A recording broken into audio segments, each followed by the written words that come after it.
Shalom par ici, bon après-midi à vous. Ici il y a le soleil à gogo, j'espère que vous allez bien. J'ai mangé une bonne bavette d'aloyo, vous connaissez non? J'ai fait ça simple, poivre, sel, une bonne frite, de la mayonnaise. Franchement c'était super bon, mais simplicité ensemble, ça a été fait simplement, ok. En fait, j'ai discuté avec une grande soeur au téléphone et maman, vous l'appelez comme vous voulez ici, qui m'a expliqué un peu sur ma question que j'ai un peu posée plus ou moins à la prophétesse Flore Yvette Guim Fap. Ok, d'accord.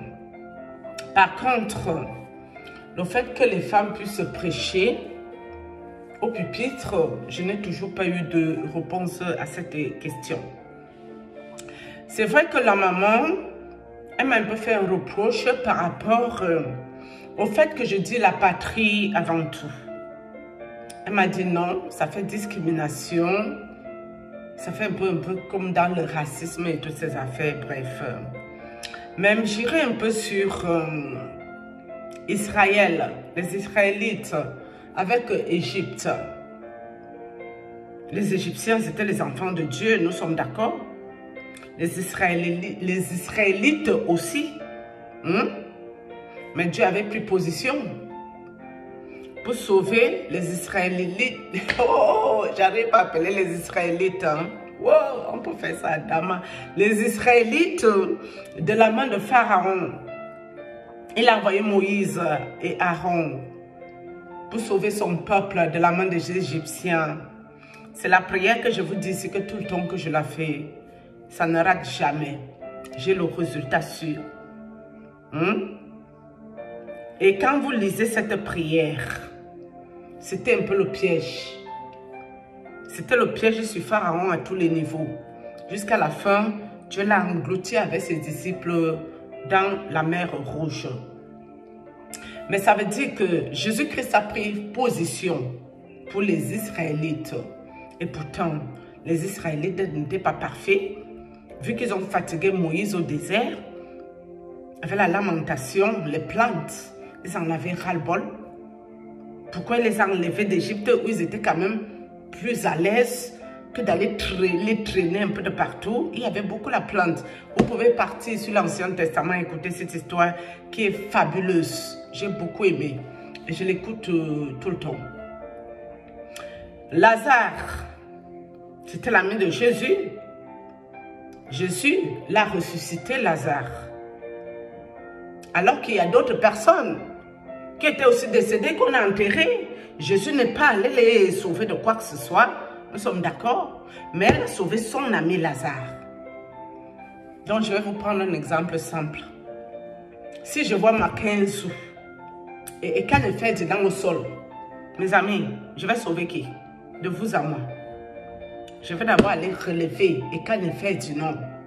Et après, s'il y a les copains assis à côté, je vais leur dire aller prendre ma 15 aussi par la même occasion. On essaie aussi de le sauver là-bas. Là. Mais la première personne vers qui je vais courir, c'est Ferdinand Ekane. Ou vous voulez, on prend un autre nom d'un Camerounais qui prêche. Parce que je n'ai pas pris un exemple d'un vrai, un movie. Je vais prendre l'exemple de deux faux types qui racontent les bêtises aux gens. Des deux personnes que pour moi, je ne crois pas à leur affaire. Mais je vais d'abord sauver mon frère camerounais. C'est pour ça que je dis la patrie avant tout. Parce que Jésus, il allait sauver son ami Lazare. Mais est-ce que d'autres personnes n'étaient pas mortes? Pourquoi il a sauvé Lazare et pas les autres? Pourquoi c'est pour Lazare qu'on l'a appelé et pas pour les autres morts? Il faut que nous soyons un peu logiques quand nous écoutons aussi la Bible. Parce qu'on nous dit de croire sans essayer de comprendre quelque chose là-dedans. Non. Arrêtez de vouloir nous prendre pour des babaches. Nous, on va un peu pour essayer de comprendre quelque chose d'abord avant d'agir. Ok. Donc maintenant, est-ce que les femmes peuvent prêcher au pupitre? J'attends toujours la réponse. Si moi je croyais à ça, je serais déjà en train de prêcher. Mais je n'y crois pas. Sauf si je dors là, Dieu vient me parler quelque chose. Ou si quelqu'un me ramène les arguments qui tiennent debout. Est-ce que quelqu'un qui prêche Dieu doit rester dans l'église pour prêcher à longueur de journée à tu vas, sans aller travailler? Parce qu'on doit lui donner la dîme. On nous explique que c'est une partie qui va à Dieu. Dieu n'est pas descendu du ciel pour prendre une dîme. Hein?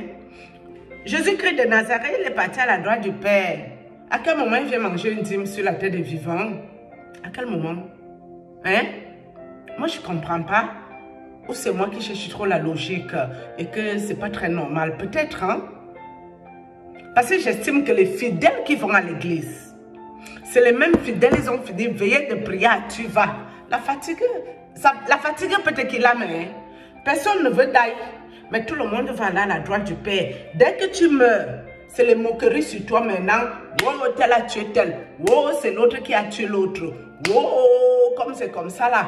Comme c'est un faux homme de Dieu. C'est pour ça que le faux homme de Dieu est mort. Machin truc, ceci, cela. Vous ne savez pas que quelqu'un qui a même bien servi Dieu, si Dieu voit ton devenir, que tu vas bifurquer ailleurs, il préfère te prendre tout de suite pour sauver ton âme. Qu'est-ce qui est important? C'est votre âme qui intéresse Dieu. Votre corps là, la coquille là, Dieu s'en fout de ça.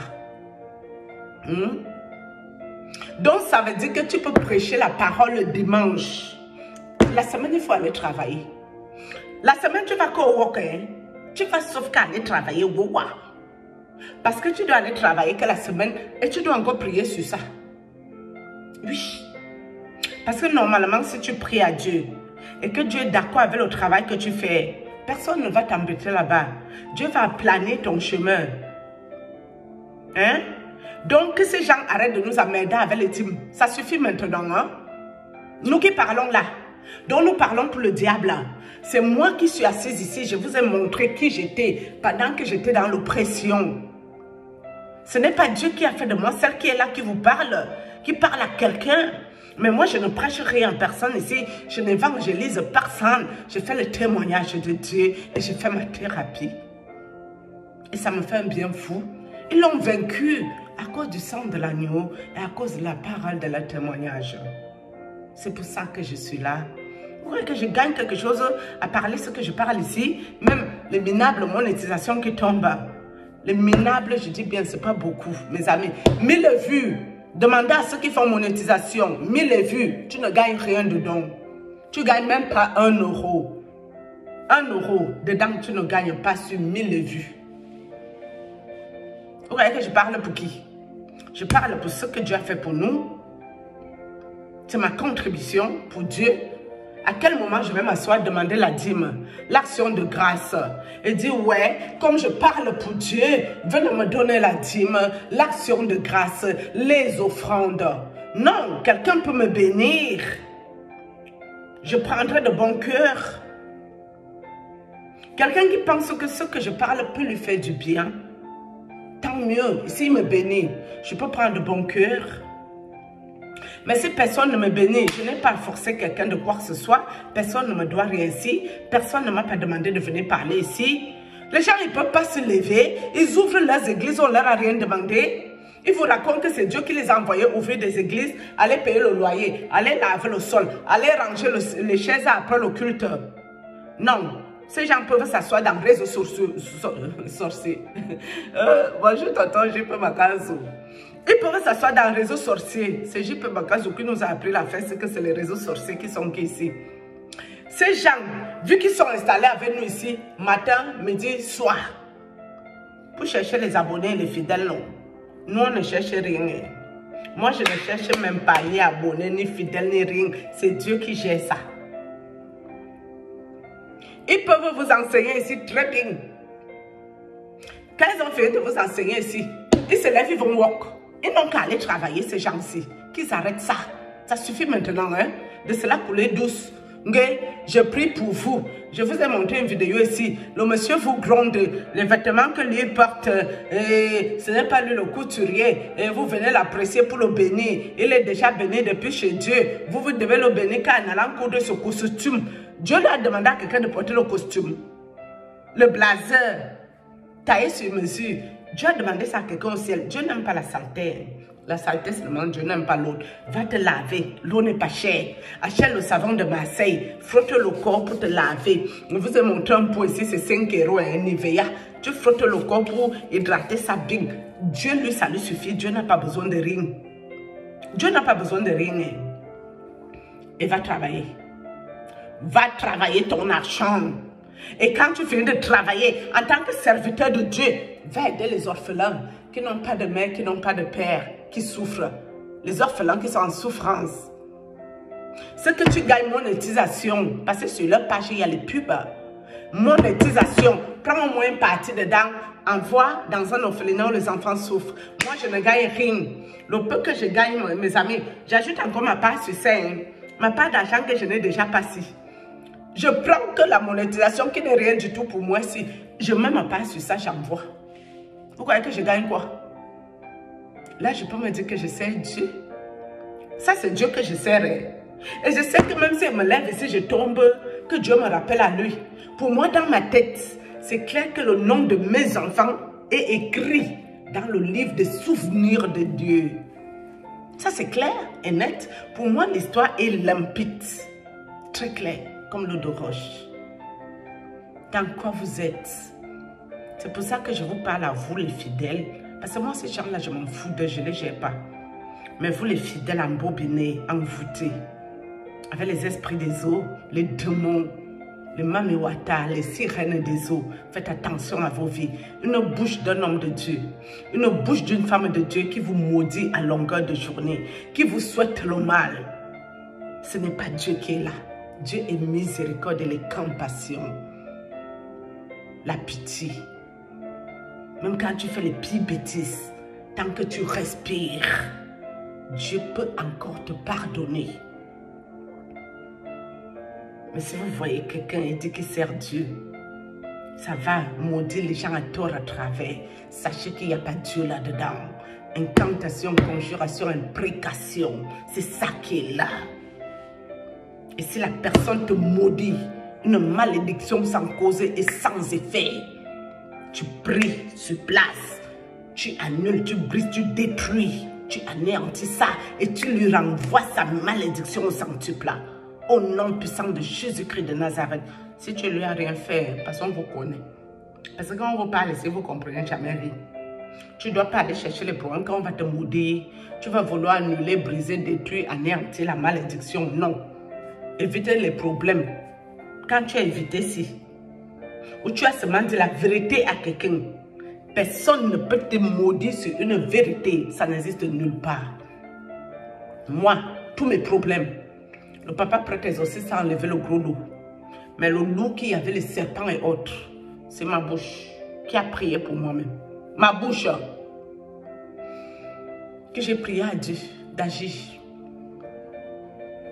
Matin, midi, 15 heures. Et le soir avant d'aller dormir. Seulement que la nuit, je ne pouvais pas me lever. Mais quand c'était fort, je me levais à 3 heures du matin pour envoyer du lourd. Faites des prières qui font trembler le monde des ténèbres. Si vous êtes correct, vous allez voir le résultat. On vous maudit, vous avez peur. Vous savez peur de quoi? C'est Dieu qui décide de vos vies, mes amis. Dieu qui est au ciel, je vous parle de Dieu. Parce que Dieu est réel. Si vous ne croyez pas en Dieu, c'est pour ça que moi je suis assise ici. Il m'a montré sa face. Ça c'est clair et net.